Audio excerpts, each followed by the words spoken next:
जय हिंद दोस्तों। स्वागत है आपका कल्पाक्ष के डेली करंट अफेयर सीरीज में। उम्मीद करते हैं आप अच्छा कर रहे होंगे। आज बात करते हैं 24 जुलाई 2025 के उन महत्वपूर्ण इवेंट्स के बारे में जो आपकी आगामी परीक्षा जैसे UPSC, MPPSC, SSC, banking, railway के लिए महत्वपूर्ण होने वाले हैं, तय करने वाले हैं आपके सिलेक्शन की दिशा को। बिना देरी किए आज के पहले उस इंपॉर्टेंट न्यूज के बारे में बात करते हैं जिससे आपके एग्जाम में सवाल बनने की संभावनाएं प्रबल है। इस व्यक्ति को आप जानते होंगे, मिस्टर अभिनंदन। मिस्टर अभिनंदन जो है अपने एयरक्राफ्ट मैक 21 के साथ में उन्होंने पाकिस्तान का अमेरिकन मेड जो fifth generation fighter jet F-16 था उसे डाउन कर दिया था। अब ये जो मिग 21 है वो इंडियन एयरफोर्स से रिटायर होने वाला है आफ्टर सर्विस ऑफ 62 ईयर्स। 62 साल तक ये भारतीय सेना में इंडियन एयरफोर्स में काम करने के बाद रिटायर हो रहा है। अब इसकी जगह लेने वाला है एक नया, एक वर्तमान में अगर बात की तो इसको लेकर एक सेपरेट वीडियो भी मैंने कल्पाक्ष के चैनल पर पोस्ट किया है। वर्तमान में इसकी दो स्क्वाड्रन मींस मिग 21 की दो स्क्वाड्रन जो है वो जो हमारा राजस्थान में नाल एयरबेस है उस नाल एयरबेस पे सिचुएटेड। अब इसे हटाकर हम नया कौन सा लेकर आ रहे हैं तो इसकी जगह नया आ रहा है आपका तेजस जो लाइट कॉम्बैक्ट एयरक्राफ्ट है उसका MK-1A वाला जो वर्जन है वो यहां पर तैनात होने वाला है। पाकिस्तान के लिए एक अलग ही शामत की बात है क्यों तेजस अपनी कैपेबिलिटी को पूरे विश्व में मनवा चुका है। तो अगर इस तरह का न्यूज कोई है तो सवाल बनने की संभावनाएं प्रबल है। सवाल अलग अलग तरह से बन सकते हैं पर एक बेसिक सा सवाल अगर यहां से देखा जाए जो बेसिक से बेसिक हो सकता है कि भैया तेजस MK-1A जो है is which type of the following aircraft. Tejas MK-1A निम्नलिखित में से किस प्रकार का विमान है? Transport, trainer, light combat aircraft या सर्वेलेंस एयरक्राफ्ट। तो उसे किस नाम से जाना जाता है? लाइट कॉम्बैक्ट एयरक्राफ्ट के नाम से जाना जाता है जिसका निर्माण HAL द्वारा किया गया, हाल द्वारा किया गया, हिंदुस्तान एरोनॉटिकल लिमिटेड। यहां से एक सवाल आप लोगों के लिए बनता है कि HAL का हेडक्वार्टर जो है वो हेडक्वार्टर कहां पर सिचुएट है? HAL पिछले काफी समय से न्यूज में है क्योंकि वर्तमान हमारे जो एयर चीफ मार्शल है वो HAL से बड़े नाराज है और वो नाराज है तेजस की डिलीवरी में जो डिले HAL द्वारा किया जा रहा उस कारण से। तो वो कई बार प्रेस कॉन्फ्रेंस में HAL को लेकर अपना जो दुख है दुखड़ा वो रो चुके हैं। इस कारण से HAL तो न्यूज में चल ही रहा है तो यहां से आप चीजें उठा सकते हैं। हेडक्वार्टर आप कमेंट बॉक्स में डालिएगा और किस तरह का एयरक्राफ्ट तेजस है तो वो है आपका लाइट कॉम्बैक्ट एयरक्राफ्ट की कैटेगरी का। चलिए आगे बढ़ते हैं अगली महत्वपूर्ण न्यूज के बारे में जहां से सवाल बनने की संभावनाएं आपके एग्जामिनेशन में बनती है। Central council for research in Ayurvedic science announce second edition of प्रयत्न साइंटिफिक राइटिंग वर्कशॉप। अब यहां से एक नया कॉन्सेप्ट जो निकल कर आता है, एक ऑर्गेनाइजेशन जो है वो न्यूज में है जिसका नाम है CCRAS, जिसका फुल फॉर्म है central council for research in Ayurvedic science, क्योंकि वर्तमान में हम इस पे काम कर रहे हैं। तो इसका सेकेंड वर्जन जो है किसका, साइंटिफिक राइटिंग का, वो शुरू किया गया है। प्रयत्न empowers youth research with the strong scientific writing capabilities. इसमें आपके अलग अलग जो आयुर्वेद से संबंधित डायमेंशंस उस डायमेंशंस को देखा जाए। तो यहां से एक सवाल बनने की संभावना है वो दिखती है क्योंकि PIB से संबंधित एक न्यूज है। तो एक सवाल है कि CCRAS प्रयत्न वैज्ञानिक लेखन कार्यशाला के दूसरे संस्करण की घोषणा किस संगठन द्वारा की गई? Ministry of health and family welfare, NITI Aayog, central council for research in Ayurvedic science और नेशनल मेडिकल प्लान बोर्ड। किसके द्वारा की गई? अभी हमने आप लोगों के सामने इस बात को रखा, central council for research in Ayurvedic science. Guys अगर आप SSC के बारे में बात करें, अगर आप MPPSC के बारे में बात करें और वर्तमान में UPSC के भी 2 साल के ट्रेंड को समझे तो क्या होता है, वो ऑर्गेनाइजेशन को पकड़ रहा है, ऑर्गेनाइजेशन के हेडक्वार्टर्स को पकड़ रहा है, उन ऑर्गेनाइजेशन के हेडक्वार्टर्स को जिनको PIB अपने अंदर इंक्लूड करके बैठिए। अब की बार का भी अगर आप एग्जामिनेशन का पेपर UPSC SSC का उठाएंगे तो आपको लगभग 4 से 5 क्वेश्चन करंट अफेयर बैकग्राउंड से ऐसे मिलेंगे जिनको PIB ने कंप्लीटली कवर किया था और वही हमने भी हमारा सोर्स ऑफ इंस्पिरेशन जो है वो रख रखा है। चलिए तो इसका जो करेक्ट आंसर है वो आता है central council for research in Ayurvedic science. बिना देरी किए आगे बढ़ते हैं अगले क्वेश्चन की तरफ, अगली न्यूज के बारे में बात करते हैं। वर्तमान में संसद का मानसून सीजन चल रहा है। मानसून सेशन वैसे तो हंगामे की भेंट चढ़ रहा है, क्योंकि अलग अलग मुद्दों पे, पहला मुद्दा जो था वो ऑपरेशन सिंदूर को लेकर संसद में बयानबाजी या सॉरी डिस्कशन को लेकर था, जिसके लिए ऑपोजिशन विरोध कर रहा था। सरकार इस बात के लिए एग्री हो चुकी है। परंतु दूसरा जो है वो अभी भी सर को लेकर, बिहार में जो एक सिस्टमेटिक रिवीजन हो रहा है वोटर लिस्ट का, उसको लेकर अभी भी उन लोगों के मुद्दे, जिस कारण से संसद जो है फंक्शन में नहीं है। परंतु जो क्वेश्चन आर होता है, वहां पर जो क्वेश्चंस पूछे जाते हैं, क्वेश्चंस पूछने का दो तरह का पार्ट होता है, स्टार्ड एंड अनस्टार्ड क्वेश्चन, जिन्हें तारांकित और अतारांकित क्वेश्चन कहते हैं। जो मेंबर्स मिनिस्टर्स से अपना जवाब इस तारांकित अतारांकित क्वेश्चन से मांग सकते हैं। तो जो तारांकित स्टार क्वेश्चन होते हैं, उसका रिटर्न जवाब जो है वो किसी मिनिस्ट्री को देना पड़ता है। तो उसी तरह से क्वेश्चन जो है वो किसी मेंबर ऑफ पार्लियामेंट द्वारा पूछा गया गगनयान मिशन से संबंधित। भारत का गगनयान मिशन से संबंधित शायद चीजें आप लोगों ने भी न्यूज में पढ़ी हो कि इंडियन स्पेस रिसर्च ऑर्गेनाइजेशन जो है ये जल्द ही एक नया स्पेस या मेन्ड मिशन जो है वो लॉन्च करने वाला है, मानव को स्पेस में भेजने वाला है, और उसका नाम है Gaganyaan.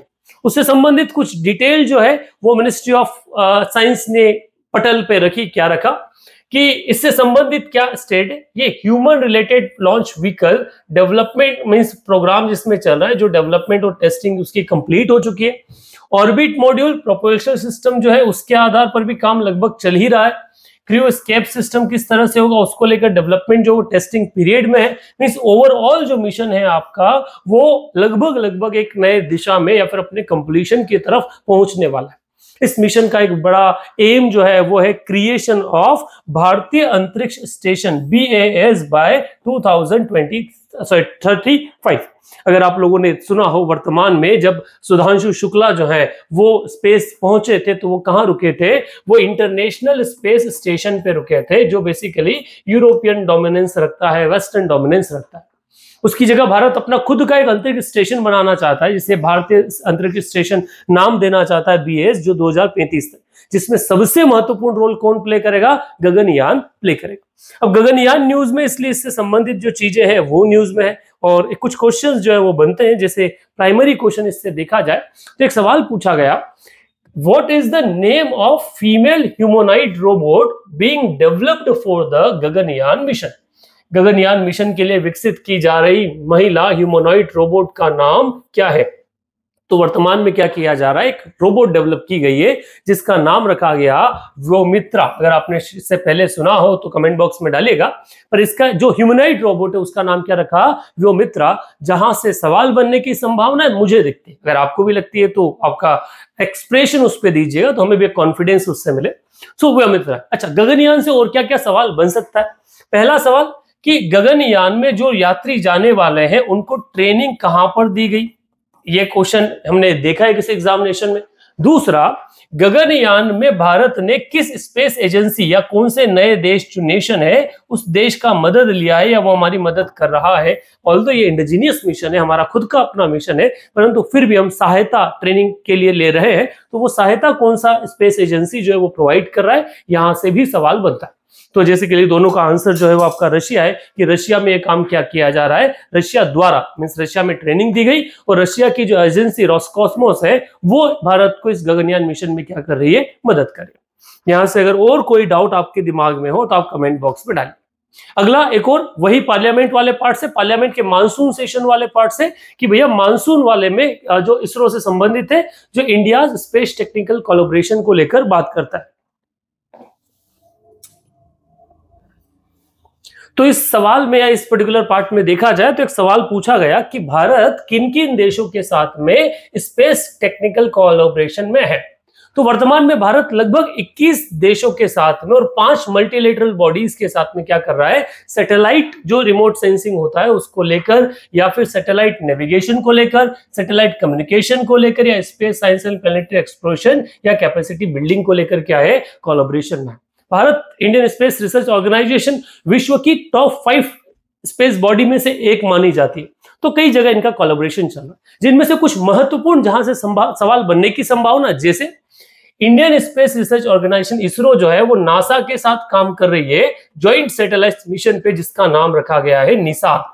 NASA ISRO synthetic aperture radar वाला सिस्टम, जो एडवांस स्टेज के अपने रियलाइजेशन में जल्दी उसको लॉन्च किया जा सकता है। तो यहां से एक जो चीज आपके लिए महत्वपूर्ण है वो है निसार। दूसरा, वही ISRO is working with CNES जो फ्रांस की नेशनल स्पेस एजेंसी है for realising joint nation mission named as TRISHNA. ठीक है, thermal interface imaging satellite for high resolution natural resource assessment. इसका नाम क्या रखा है? इसका नाम रखा है तृष्णा। जो भी आपके लिए क्या है न्यूज में, मैं वैसे तो नोट्स बनाने का मना करता हूं करंट अफेयर से, परंतु इस बात पे मैं आपको इंसिस्ट करूंगा ये चीजें आपके नोट्स में आप इंक्लूड कीजिएगा। वहीं अगर बात की जाए तो इसरो जो है JAXA means that is Japan aerospace exploration agency है, उसके साथ भी joint lunar polar exploration mission जो है उसके ऊपर काम कर रही है। किसके ऊपर? Joint lunar polar exploration mission. और इसी तरह से इसरो और नासा और एक्सियोन स्पेस जो है ये भी एस्ट्रोनॉट को इंटरनेशनल स्पेस स्टेशन भेजने के लिए फिर से काम कर रही है, जो भी एक्सियोन 4 हमारा गया था उसको लेके। तो ये वो महत्वपूर्ण इवेंट्स है और कोलैबोरेशन से भारतीय रिसर्च स्पेस ऑर्गेनाइजेशन के जहां से सवाल बनने की प्रबल संभावनाएं देखी जाती। इससे संबंधित अगर एक कोई एमसीक्यू, हम बेसिक एमसीक्यू के बारे में बात करें तो सवाल है which of the following which country did recently sign an agreement to join develop a synthetic aperture radar SAR satellite। हाल ही में भारत ने किस देश के साथ मिलकर सिंथेटिक एपर्चर रडार जो है उपग्रह विकसित करने के लिए समझौता किया है? सो दैट इज USA, क्योंकि हम नासा के साथ काम कर रहे हैं और उसका नाम क्या रखा है भैया? उसका नाम रखा है निसार। चलिए, यहां तक अगर कोई सवाल, कोई डाउट आपके मन में है आप क्वेश्चन में डालिए, तब तक हम कमेंट बॉक्स में डालिए, हम आगे बढ़ते हैं तब तक अगले न्यूज के प्रति। नेक्स्ट न्यूज, फिर उसी पार्लियामेंट क्वेश्चन के आधार पर भारत का खुद का नेविगेशन सिस्टम, ठीक है, जिसे हम नाम से जानते हैं नाविक के नाम से, उससे संबंधित एक सवाल जो है वो पार्लियामेंट में किसी मेंबर ऑफ पार्लियामेंट में पूछा, जिसका जवाब भारतीय मिनिस्टर जो जितेंद्र सिंह है, जो independent charge science and technology के मिनिस्टर है, उनके द्वारा दिया गया। उन्होंने बोला कि वर्तमान में लगभग 12,000 ट्रेन जो है वो रियल टाइम नाविक को यूज कर रही है GNS कंसोलिडेशन के साथ साथ, और लगभग 8,700 ट्रेन ऑलरेडी नाविक इक्विपाइड हो चुकी है कंप्लीटली। इस तरह से अलग अलग जगह नाविक का जो यूज है वो यूज चल रहा है। नाविक क्या है? तो नाविक हमारा खुद का GPS है, ग्लोबल पोजिशनिंग सिस्टम है। जैसे GPS जो है वो किसका है? ये अमेरिका का है। अब उसके बदले में इंडियन का सेल्फ कौन सा बना? नाविक बना, जिसका नाम है नेविगेशन विद इंडिपेंडेंट कॉन्स्टेलेशन। ठीक है, इसको लेकर आपसे सवाल संभव पहले पूछे गए हैं, फिर शायद पूछा जा सके। एक बेसिक सा क्वेश्चन, नाविक का पूरा नाम क्या है? जो भी हमने डिस्कस किया, that is navigation with Indian consolidation. ठीक है, इससे संबंधित सवाल आ सकता है, पूछे भी जा चुके हैं इसकी कैपेबिलिटीज को लेकर। ऐसे ये जो है 150 किलोमीटर आसपास भी, 1500 किलोमीटर सॉरी, इंडियन बाउंड्री से 1500 किलोमीटर का पूरा रियल टाइम जो GPS है वो प्रोवाइड करता है।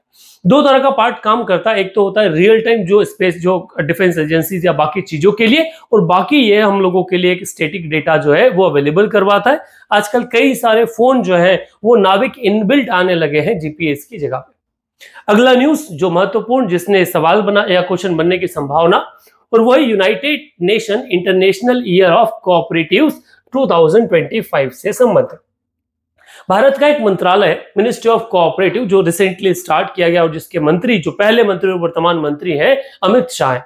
अमित शाह उसको लेके कई सारा काम कर रहे हैं। तो वर्तमान में मिनिस्ट्री ऑफ कॉर्पोरेशन ने एक रेंज ऑफ स्पेशल इनिशिएटिव लिया है United nation international year of cooperatives 2025 के साथ। इसकी थीम रखी है cooperatives build a better world. सहकारिता जो है वो एक अच्छा विश्व का निर्माण करेगी, तो सहकारिता को लेकर, और इसको इंक्लूड कर दिया है United nation sustainable development goal के साथ, और उसी के साथ इस पे काम किया जा रहा है। भारत सरकार इसको लेके कई सारे इनिशिएटिव जो है वो ले रही है। तो यहां से एक सवाल बनने की संभावना है जो वो है, वो वर्तमान में एक नया यूनिवर्सिटी कोऑपरेटिव को लेकर लॉन्च किया गया, जिसका नाम है त्रिभुवन यूनिवर्सिटी, जिसको लेकर एक क्वेश्चन मैंने पिछले करंट अफेयर में सेशन में इंक्लूड भी किया था। इससे संबंधित एक सवाल, संयुक्त राष्ट्र अंतरराष्ट्रीय सहकारी वर्ष 2025 की मुख्य थीम क्या है? ठीक है, what is the main theme of the United nation international year of cooperatives 2025? Recently हमने न्यूज में डिस्कस की। आप आपका ऑप्शन डालिए कमेंट बॉक्स के अंदर। चलिए आगे बढ़ते हैं अगले महत्वपूर्ण न्यूज के बारे में जहां से सवाल बने। त्रिभुवन सहकारी यूनिवर्सिटी, जिसके बारे में भी मैंने बात की कि जो इंस्टीट्यूट ऑफ रूरल मैनेजमेंट जो आनंद में है, वहीं पर एक नया यूनिवर्सिटी स्टैब्लिश किया गया है, नाम है त्रिभुवन सहकारी यूनिवर्सिटी। संवाद सवाल आएगा, भारत के किस राज्य में त्रिभुवन सहकारी यूनिवर्सिटी? हमने बात की आनंद में, और आनंद कहां पर सिचुएटेड है? आनंद सिचुएटेड है आपके गुजरात में, तो इसका करेक्ट ऑप्शन है डी। इन सवालों की कैटेगरी से एक बात समझाइएगा या कमेंट बॉक्स में लिखिएगा, हमें शायद मोटिवेशन मिले कि क्या इसकी क्वालिटी को लेकर आप संतुष्ट हैं, क्या आपको लगता है कि वो चीजें सारी कवर करता है जहां से सवाल बनने की संभावना है। क्योंकि अभी वर्तमान में हम जिस दौर से गुजर रहे हैं, हमारे पास डेटा अबंडेंट अमाउंट में अवेलेबल है, हमें चूज करना है कि कौन सा हमारे लिए महत्वपूर्ण होगा, कहां से सवाल बनने की संभावनाएं ज्यादा है on the name of current affair. चलिए आगे बढ़ते हैं अगले क्वेश्चन को लेकर। ओके, हमारी जो तमिलनाडु गवर्नमेंट है वो सेलिब्रेट कर रही है birth anniversary of Rajendra Chola first, one of the greatest individual, greatest ruler of India from the southern part.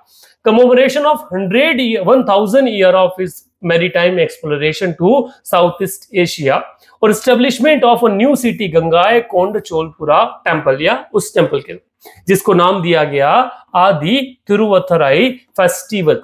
ठीक है, जो सेलिब्रेट किया जाना है कहां पर? तमिलनाडु में, जिससे संबंधित कुछ कार्यक्रम भी हो रहे हैं। आप में से कोई जाना चाहे तो तमिलनाडु का टिकट ले सकता है। इससे संबंधित सवाल संभव है पूछना, क्योंकि एक बड़ा फेस्टिवल है। सवाल पूछा जा सकता है कि आदि तिरुवाथिरई उत्सव मुख्य रूप से कहां, किस राज्य में मनाया जा रहा है? Aadi Thiruvathirai festival is primarily celebrated in which Indian state? Recently हमने बात किया, क्या है? तमिलनाडु। ऑप्शन आप कमेंट बॉक्स में भी डालिएगा। चलिए आगे बढ़ते हैं और बात करते हैं आज के लास्ट सेशन की, and that is question of the day. Sorry my mistake, एक क्वेश्चन और बच गया, and that is parliament question, Bharat forecast system. Indian meteorological department ने भारत फोरकास्ट सिस्टम जो है उसको इंट्रोड्यूस कर लिया है फ्रॉम 26 ऑफ मई 2025। दोनों चीज आपके लिए महत्वपूर्ण है, भारत एफएस और 26।